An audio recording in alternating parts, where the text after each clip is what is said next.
So it is finally happening. We are going to get the gems the hell out of our bag. The only downside, it's not yet.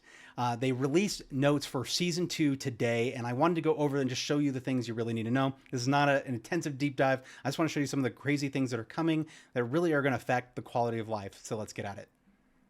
So as we come down this, there's a whole write-up on this, but these cards are the primary things that you need to know about the seasons. Right here, the first thing is they are going to add 5 endgame bosses.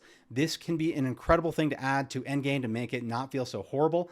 Feel like there's actually a reason to be leveling between when you get to World Tier 4 and when you finally go after Uber Lilith. You might have some milestones. I'm hoping they use it this way.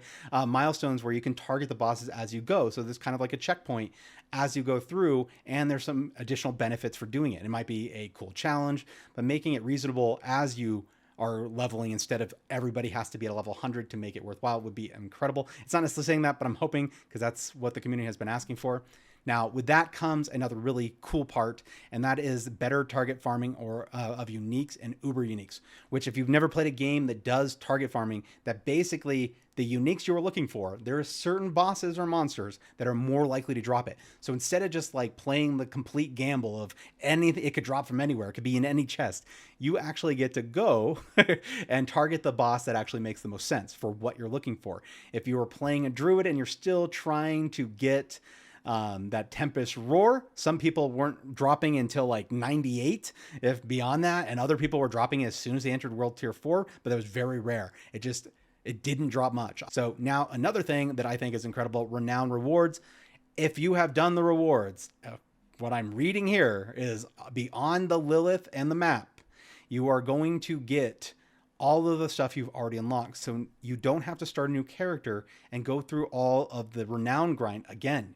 You get to come in with whatever you have. So if you already have the potions unlocked, if you already have the skill points, if you already have the Obol cap upgrades and the Paragon points, you get those from the beginning. Paragon points obviously don't unlock until level 50, but you'll get your skill points right away at the beginning, which can make you crazy powerful at the very beginning of the game and make it more enjoyable to level a brand new character when a season starts. So I think this is an amazing change.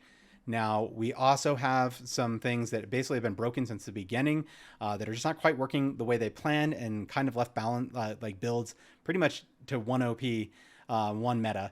And so the elemental resistance systems, they're updating that, which it needs, because right now they're useless. Basically, if I see an elemental resistance, if I see 1, I'm going, cool, that's the thing I'm going to switch out. If I see 2, then it's like, this piece doesn't work.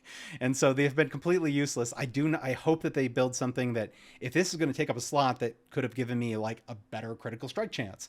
And it better be beneficial to my build and make me still feel powerful, rather than forcing me to need all of the elemental resistances or I'll die easily, but not give me something to be powerful in replace for that slot. So I like a fair trade here.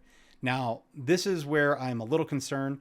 We have vulnerable, overpower, and critical strike damage updates. So this doesn't say if it's a nerf or if it's a buff, but vulnerable and critical strike is pretty freaking strong.